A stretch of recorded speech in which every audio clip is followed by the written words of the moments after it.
Il y a eu la révolution culturelle, mai 68, les Rolling Stones, les Cheveux Longs, les Black Panthers, les Palestiniens, l'Underground, et depuis 2-3 ans, plus rien. Est-ce que je dois te rappeler que t'es pas chez toi? Arrête de m'appeler mon ami déjà. Toi et moi, on n'est pas si amis que ça. Hein?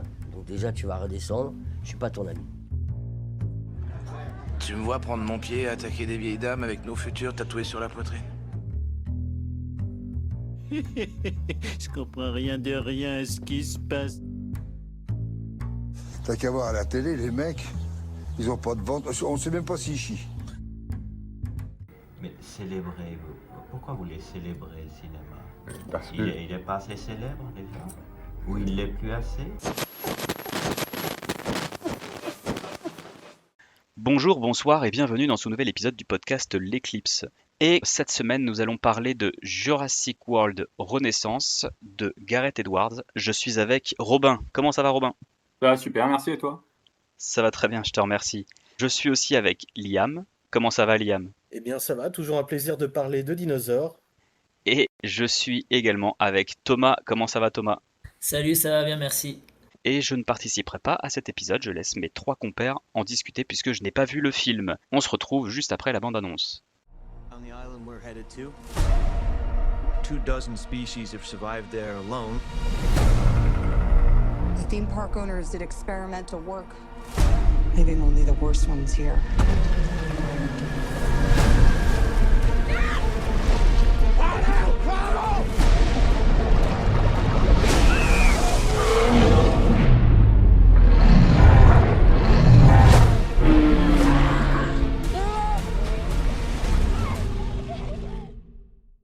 Le film se passe 5 ans après le dernier Jurassic World Dominion. Les dinosaures survivent seulement dans des zones équatoriales, isolées, en raison d'un climat désormais hostile.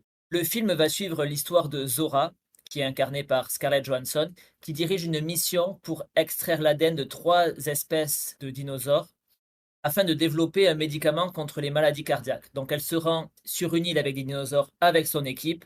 L'équipe croise le chemin d'une famille naufragée.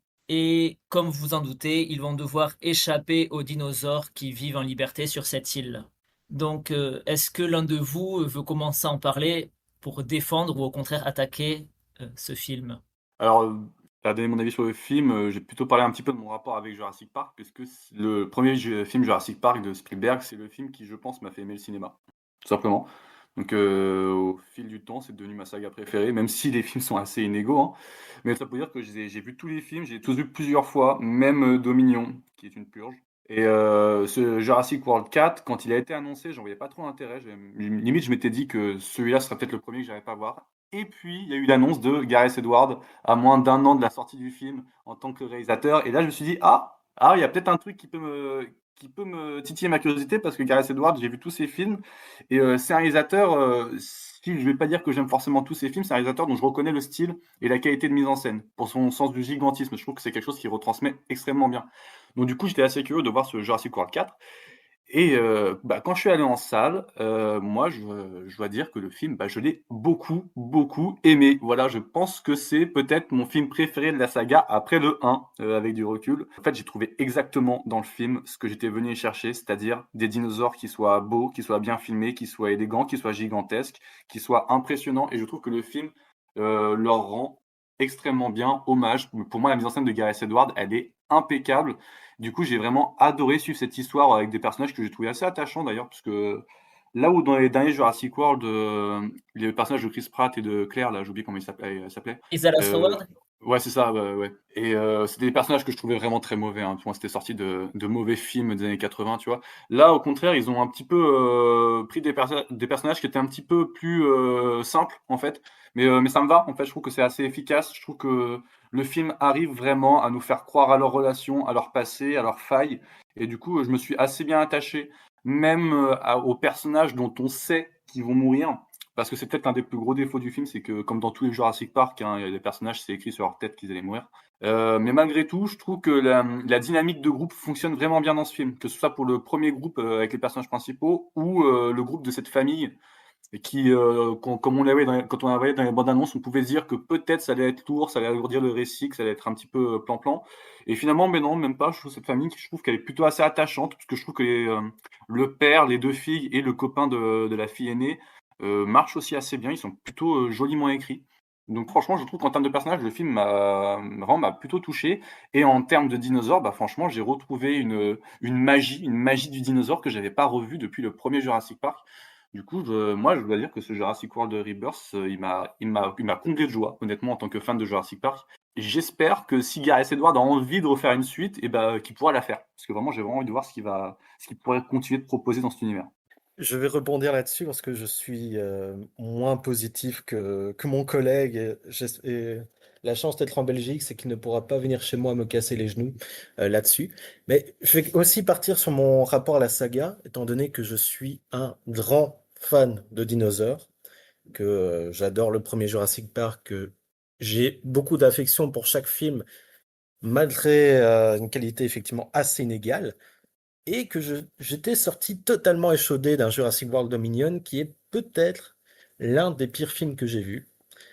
Tout simplement parce que je trouve mauvais dans l'écriture, mauvais dans la mise en scène, inintéressant à tous les niveaux, plus le coup des sauterelles qui aurait pu apporter quelque chose d'intéressant et qui finalement parasite le récit. Vraiment, je trouve que Dominion était un échec. D'ailleurs, la seule bonne scène avait été coupée et juste utilisée comme introduction IMAX pour, euh, pour la promotion, ce que je trouve assez bête. Et j'avoue que j'étais également très inquiet par rapport à ce film que je ne comptais pas voir, étant donné tout simplement le peu de temps qui était laissé à l'équipe, le côté très précipité du film.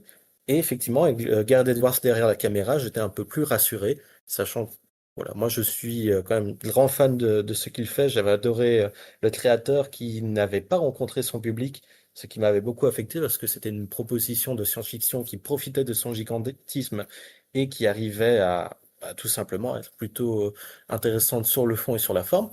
Donc j'y allais avec certaines attentes, et c'est peut-être ces attentes qui ont un peu diminué mon rapport au film. Alors, évidemment, il est quand même largement meilleur que Dominion, mais c'est comme si je disais que se faire couper un doigt, c'est mieux que se faire couper les 2 mains et les 2 jambes, évidemment. Mais je suis un peu ennuyé par ces points faibles. Je trouve déjà le rythme assez fluctuant.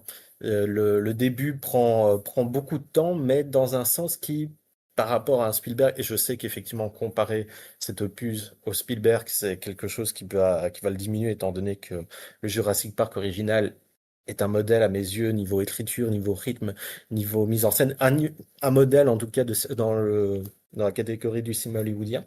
En plus, c'est l'un de mes films préférés. Mais je trouve que le rythme est un peu parasite et malheureusement ça affecte tout simplement le rapport à l'intrigue, même la division entre 2 groupes.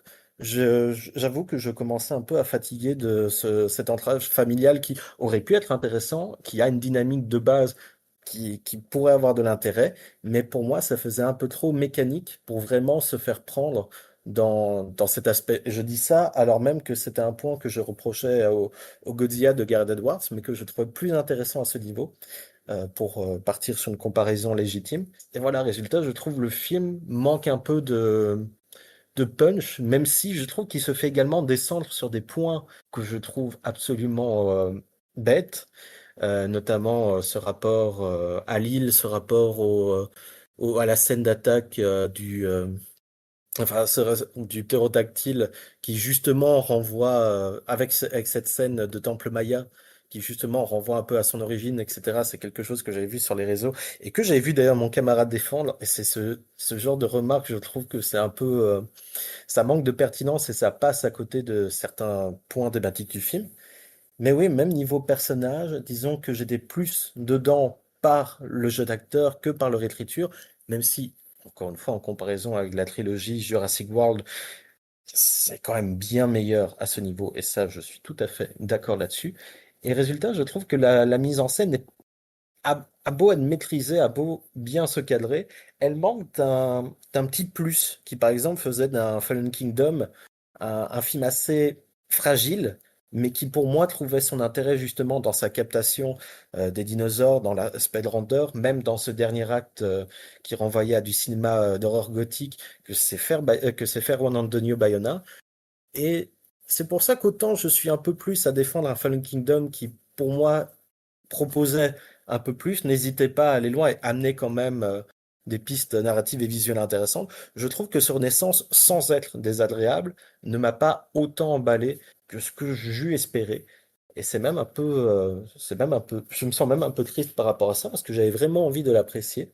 Et même, mis à part un certain point de frustration qui sont plutôt personnels, notamment le fait que la saga n'ait jamais été plus loin sur la présence des dinosaures dans notre monde, quelque chose qui fonctionnait très bien pour la fin de Fallen Kingdom, que Dominion a complètement éjecté et qui ici se voit un peu mis à l'écart avec l'excuse les dinosaures n'intéressent plus le grand public, ce qui est assez ironique vu les résultats financiers du film et les retours quand même assez bons de la part de la critique. Et voilà, ça me laisse un peu mitigé. Je le reverrai avec plaisir lors de sa sortie en édition physique, mais j'ai l'impression qu'il est un peu trop précaire dans certains points pour totalement m'emballer. Après, est-ce un rapport à mon attente personnelle? Est-ce un rapport au cinéma de Gareth Edwards pour lequel j'ai beaucoup d'affection? Ou est-ce également le fait que j'ai été totalement échaudé par le film précédent? Ça encore, c'est assez subjectif et c'est pour ça que je suis très curieux d'entendre le reste de vos arguments. Ben, moi, je suis plutôt de l'avis de Robin, sans être autant enthousiaste. C'est-à-dire que la saga Jurassic Park, je m'en fiche un petit peu, les dinosaures, je m'en fiche un petit peu, mais je peux pas bouder le plaisir que j'ai pris devant ce film, et c'est peut-être le film devant lequel j'ai pris le plus de plaisir depuis le 1 également. Sachant que j'ai pas vu le dernier parce que la saga Jurassic World, au final, ça m'avait assez embêté, donc j'avais pas vu le Dominion, et vos avis ne me donnent pas du tout envie de le voir. Ne te donne pas ce mal. Non, je le verrai pas, je pense. Donc celui-là, ce que j'ai bien aimé, c'est que déjà une chose que j'ai aimé, c'est que les dinosaures ont gardé leur aspect de dinosaure et ils n'ont pas adapté. Et Gareth Edwards, il n'a pas adapté les découvertes modernes sur les dinosaures qu'on voit. C'est-à-dire que maintenant, on sait que beaucoup de dinosaures carnivores, notamment ceux qui étaient un peu petits comme les raptors, etc., étaient en fait couverts de plumes. Et moi, je préfère qu'il oublie un petit peu les recherches scientifiques et qu'il garde l'aspect qu'on a dans la tête des dinosaures parce que je trouve que c'est plus effrayant de voir des dinosaures avec des écailles que des dinosaures qui ressemblent plutôt à des autruches. Donc j'ai aimé cet aspect-là.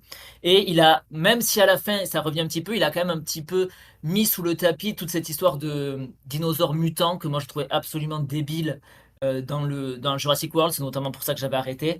Même si malheureusement le dernier gros dinosaure qu'ils affrontent, il est vraiment horrible.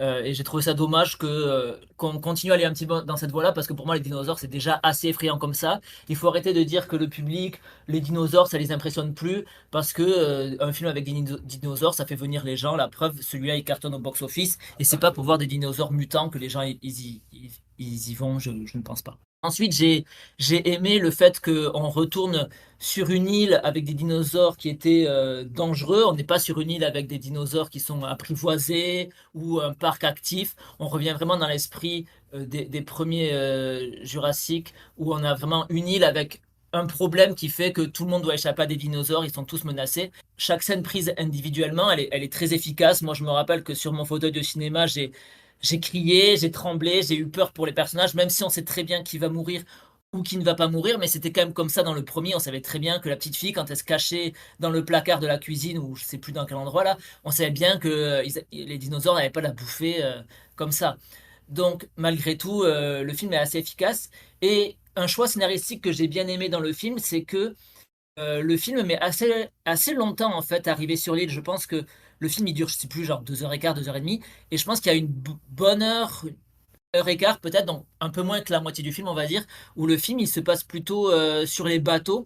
Donc il y a pas mal de scènes aussi avec les dinosaures aquatiques. Et je trouve que ça permet de retarder l'arrivée sur l'île. Et ça permet comme ça un peu de différer ce moment-là et donc de pas être trop longtemps sur l'île, avoir tout le temps les mêmes scènes qui se répètent. Et les scènes sur le bateau, je les trouve assez efficaces aussi, donc j'ai bien aimé. J'ai bien aimé la réunion du groupe de scientifiques et la réunion de la famille. Ça permet d'avoir à la fois des personnages on va dire, un petit peu très méchants chez certains, chez les scientifiques, ceux qui pensent à l'argent, etc. Et à la fois des personnages plus attachants du côté de la famille, avec des personnages un peu plus rigolos, comme le copain de la fille. Et même si, voilà, ça révolutionne pas le genre, c'est pas le meilleur blockbuster que j'ai vu dans le monde, je trouve que c'est tout à fait efficace. Je trouve que techniquement, c'est très bien fait, que ça se moque pas du tout du spectateur. Et le scénario qui est un peu bête, hein, c'est cette histoire de on va aller chercher 3 ADN avec un dinosaure qui vole, un dinosaure aquatique et un dinosaure plutôt terrestre. Ça permet cependant d'avoir 3 étapes dans le récit, 3 points dans le récit où on voit qu'on avance dans l'histoire, on n'est pas juste en train de courir pour échapper à des dinosaures, et je trouve que c'est plutôt intéressant et plutôt bien fait.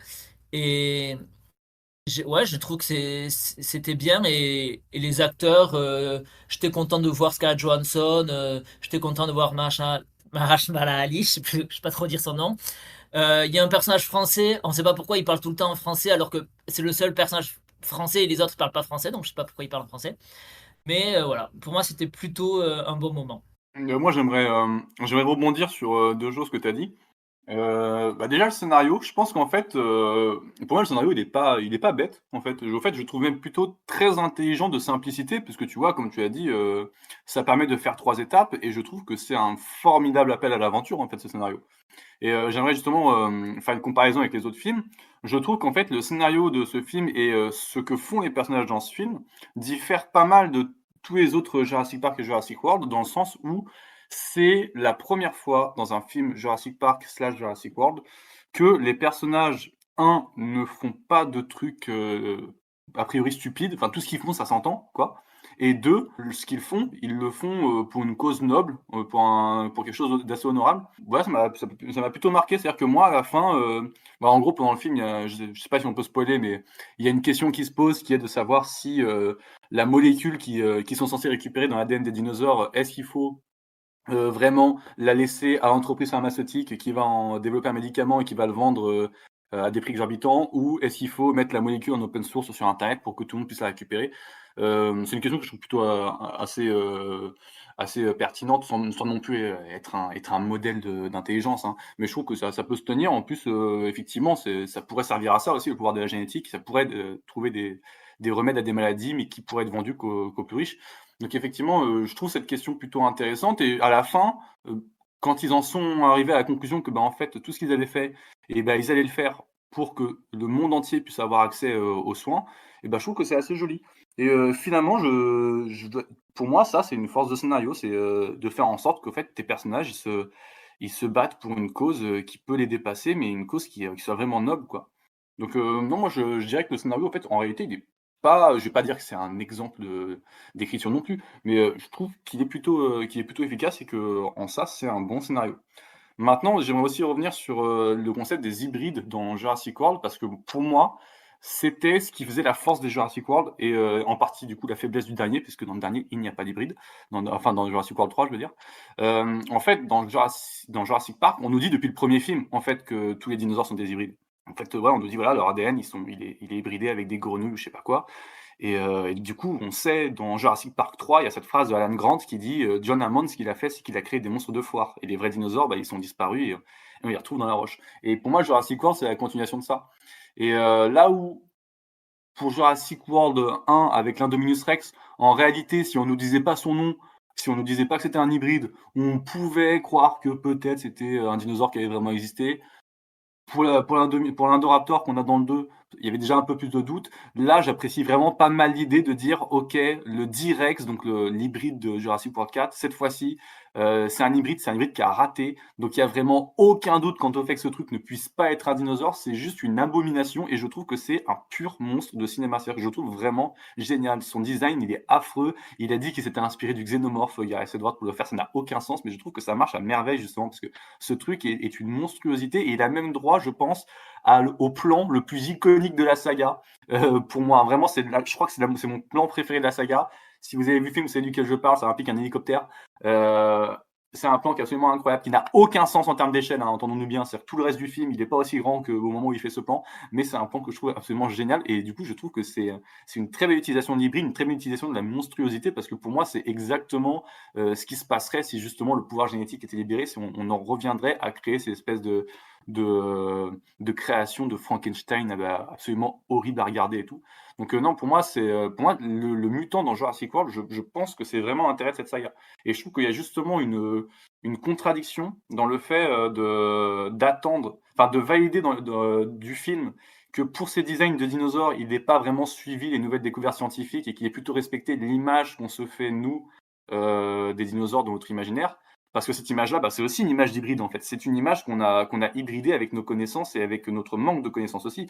Le tyrannosaure qu'il y a dans Jurassic Park, il n'y a aucun monde où il ressemble vraiment au tyrannosaure. Et du coup, ce dinosaure-là aussi est une pure modification. Donc, quelque part, finalement, qu'il y ait qu'il y ait des hybrides dans les films, c'est pas un non-sens, c'est même une continuité. Et je dirais même qu'en fait, ça a toujours été là. Il n'y a aucun dinosaure dans Jurassic Park qui ressemble réellement à un dinosaure. Donc moi, franchement, c'est un argument que j'entends beaucoup et que moi, je trouve assez incohérent vis-à-vis de ces films. C'est vrai que c'est quelque chose pour lequel je suis assez d'accord avec toi et qui justement trouve de l'intérêt de la saga en général, même du roman de Crichton, qui effectivement, je trouve que ce film, comme un peu Fallen Kingdom, rappelle l'écriture de Michael Crichton justement dans le traitement génétique, dans le traitement de l'aventure.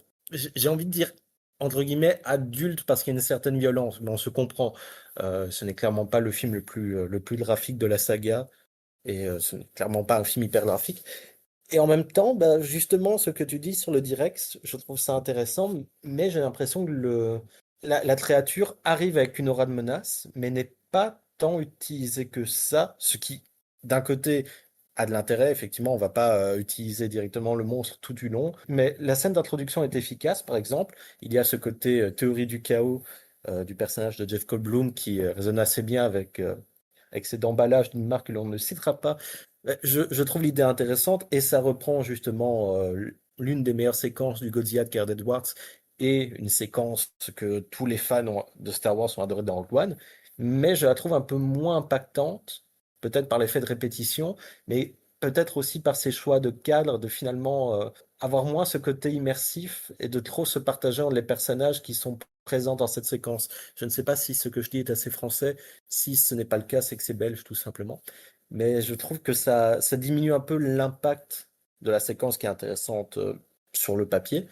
Et même dans son arrivée finale, effectivement, il y a un intérêt visuel dans sa menace, mais j'ai l'impression que ça arrive un peu tardivement par rapport à d'autres créatures pour réellement impacter. Après, le peu de temps qu'on voit le Direx, il fait le café, mais voilà, j'ai l'impression que le film aurait pu mieux en profiter, et même justement de cet aspect déformé, comme tu dis, qui rappelle effectivement le xénomorphe et que beaucoup de personnes ont craché contre, alors que oui, on est face à des monstres de foire, et le film le dit clairement, et j'ai l'impression qu'on n'a pas assez d'abomination du genre, de quelque chose qui aurait pu aller un peu plus loin là-dessus, mais ça encore, on peut peut-être dire que ce sont mes attentes, mais voilà, ça c'est l'un de mes regrets là-dessus. Et juste, c'est vrai que je n'avais pas parlé niveau mise en scène, qu'il y a quand même 2-3 séquences qui m'ont paru, enfin qui m'ont rappelé évidemment que c'était Gareth Edwards derrière la caméra. Je parlais de la séquence d'ouverture, mais on a effectivement la séquence des titanosaures qui, pour moi, évite d'être trop une redite de la séquence de découverte dans Jurassic Park, et qui joue bien sur cette échelle de hauteur, sur cette ampleur, dans la manière d'amener au fur et à mesure des plans la conception des créatures, mais je trouve finalement que c'est assez peu dans le film. Encore une fois, il est bien, il est carré, et soyons francs, au vu de sa production qui m'a paru un poil rushée, je ne m'attendais vraiment pas à ce que ce soit aussi carré visuellement, même niveau effets spéciaux. Mais voilà, j'ai l'impression d'avoir un peu plus manqué le Gareth Edwards que... En fait, je n'ai pas eu, à mes yeux, les sursauts d'échelle et d'ampleur d'un Gareth Edwards comme on pouvait retrouver un peu plus dans ses précédents films, même sur un Rogue One dont la production a été également très compliquée. Mais cela n'empêche pas que c'était sympathique. Et franchement, ça me fait plaisir de t'entendre aussi positif, en fait, de vous entendre aussi positif sur le film. Mais voilà, c'est vrai que j'ai l'impression que c'était assez peu sur l'échelle du film d'avoir vraiment ces jeux de cadre, etc. C'est efficace, ça fonctionne bien. Je pense également à la scène du... Alors, j'avais parlé de ptérodactyle tout à l'heure. C'est un... Oui, voilà, tu l'as bien prononcé, je ne vais pas le répéter. Je trouve voilà, je trouve qu'il fonctionne bien sur le moment, mais je sais pas, il y a ce niveau choix de cadre, j'ai l'impression que ça aurait pu être un peu plus fort et un peu plus intéressant. Surtout, je vais repartir là-dessus, mais par rapport à un Bayona qui, pour moi, captait bien dès le choix de format opposé à celui de Colin Trevorrow, qui justement faisait très télévisuel, je trouve, dans son choix de cadre. Bayona arrivait justement à capter l'ampleur et en même temps le côté écrasant des dinosaures. Et ici, visuellement, visuellement, c'est carré, mais ça me manque d'un peu plus de souffle. Alors, à voir si jamais il y a une suite. Enfin, à mon avis, il y aura une suite vu les résultats au box-office, mais si Gareth Edwards reprend la caméra, s'il y aura peut-être une plus grande liberté à ce niveau pour justement aller plus loin dans cette ampleur visuelle, pour moi, me manquait un peu par rapport à son Godzilla même, qui ralentissait au fur et à mesure les apparitions pour que les quelques fois on voyait la créature, on soit vraiment pris de temps avant un climax qui captait toute la grandeur. Et justement, le film, c'était ça, je me suis un peu perdu sur le point. La scène des Tyrannosaures qui renvoie à la scène d'accouplement des monstres dans Godzilla, mais également dans son Monsters. Excellent premier long métrage que je vous recommande de voir si vous ne l'avez pas vu, avec un budget assez, assez étriqué et qui parvient quand même à avoir de l'intérêt là-dessus. Mais voilà, résultat, disons que s'il n'y avait pas ces quelques plans, j'aurais pu croire que c'était un film d'un autre metteur en scène, pas nécessairement dans un sens négatif, mais quelqu'un avec un poil moins de personnalité que Gareth Edwards. Est-ce que quelqu'un a quelque chose à ajouter Ouais. Liam a tort. Et écoute, j'ai peut-être tort, mais tu as Loki. J'ai vraiment fait ce jeu de mots. Ça marche. Peut-être juste ajouter que la musique est quand même. Voilà, on n'a pas. La musique Ouais, c'est fonctionne bien. Et juste pour dire que le chef opérateur, c'est John Madison, et je trouve que c'était un peu plus intéressant son rapport à la chaleur dans la représentation visuelle.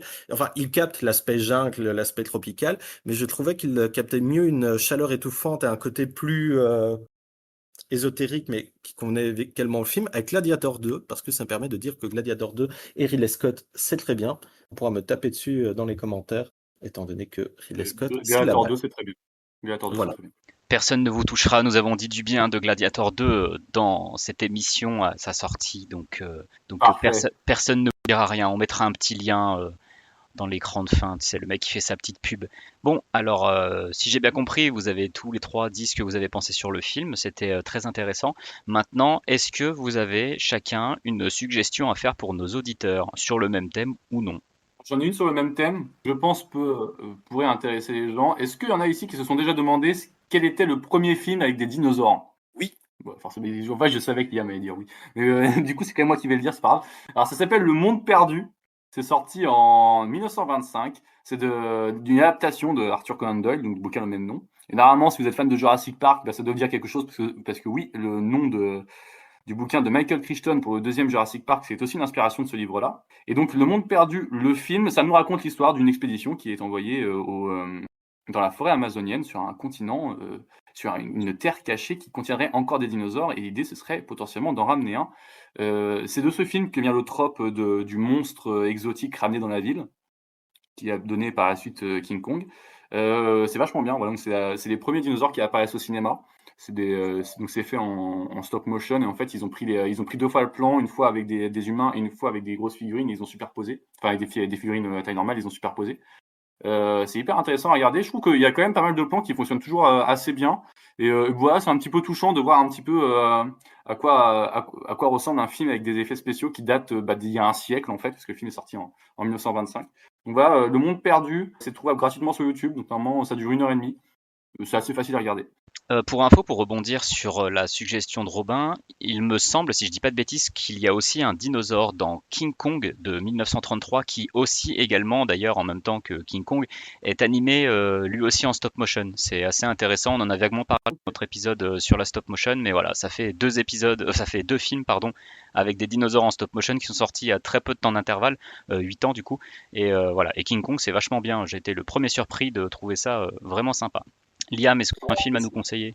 Bah, déjà, je vais approuver ce qui a été dit et je vais partir sur un film totalement différent qui n'a aucun rapport parce que je n'ai pas fait mon devoir et je n'ai pas réfléchi à quelque chose qui pourrait être dans la thématique. Je vais juste parler du dernier film que j'ai vu qui est disponible depuis quelques temps en édition physique. Ailleurs, l'herbe est plus verte, c'est un film de Stanley Donen qui a notamment fait Chantons sous la pluie et qui suit l'histoire d'une famille de lords britanniques qui voient leur quotidien assez banal se faire affecter quand un touriste américain tombe amoureux de la compagne du lord. C'est un film de mœurs qui est assez intéressant justement dans son côté très ludique. On sent que ça vient d'une pièce de théâtre, mais jamais la mise en scène n'est théâtralisée. Il y a une bonne gestion du décor, de cette propriété riche, mais qui dissimule une certaine pauvreté, une envie de joindre les deux bouts derrière l'opulence apparente britannique. C'est assez drôle, c'est bien rythmé, c'est coloré comme on aimerait voir un peu plus souvent au cinéma niveau choix de photographie. Donc voilà, si jamais vous avez envie d'une bonne comédie de mœurs à la réalisation assez bonne pour avoir de l'intérêt, c'est Ailleurs, l'herbe est plus verte. En plus, le casting, on a Cary Grant, on a Deborah Kerr, on a Robert Mitchum. Franchement, c'est du bon marivaudage qui arrive à esquiver une certaine théâtralité factice pour apporter un moment assez intéressant, assez amusant et surtout assez riche dans son rapport aux normes sociétales et tout simplement au rapport de couple, tout simplement. Très bien. Et Thomas, est-ce que tu as un film à nous suggérer? Oui, moi je me suis parti sur le thème préhistoire. Alors je sais que les dinosaures ont disparu il y a environ 65 millions d'années et que bien sûr ils n'ont jamais croisé les hommes préhistoriques, mais je vais quand même vous parler donc d'un documentaire sur la préhistoire. C'est un documentaire de Herzog qui s'appelle La grotte des rêves perdus, qui est sorti il y a à peu près 15 ans et donc Werner Herzog, il a eu la possibilité de rentrer dans la grotte de Chauvet, qui est la grotte qui abrite les peintures pariétales les plus vieilles d'Europe, qui datent d'il y a à peu près 30 000 ans. Donc rien que pour ça, c'est intéressant parce que la grotte était interdite au public puisqu'il y a eu le plafond, je crois, qui s'était effondré, donc c'était dangereux d'y rentrer. Puis bien sûr, pour préserver avec l'oxygène, etc., on pouvait pas rentrer. Et donc Herzog, lui, il a eu le droit de rentrer pour filmer ses chefs-d'œuvre. Et grâce à sa caméra, il y a quelque chose de très hypnotique qui se passe, il y a quelque chose de très fascinant. Donc même si on n'est pas forcément passionné par les peintures des hommes préhistoriques, c'est super intéressant, c'est super relaxant. Et ça reste une des premières formes d'art qu'il y a eu en Europe, même la première forme d'art en Europe. Donc ça reste intéressant à voir, je vous le conseille, c'est La grotte des rêves perdus. Et puis ça vous fera voir un film de Werner Herzog, c'est quand même pas mal. Effectivement, cela dit, on a fait un épisode il y a peu de temps sur la carrière de Werner Herzog et en particulier avec sa collaboration avec Klaus Kinski. Pareil, on vous renvoie à l'épisode qui est évidemment de très bonne qualité comme toujours dans cette émission. Du coup, sur ces dernières suggestions, on peut mettre un terme à cet épisode. On va vous laisser sur un petit extrait musical qui est évidemment le thème de Jurassic Park premier du nom, la musique la plus connue de la saga. Et on se retrouve prochainement pour un nouvel épisode sur à nouveau une actualité. Bonne soirée ou bonne journée.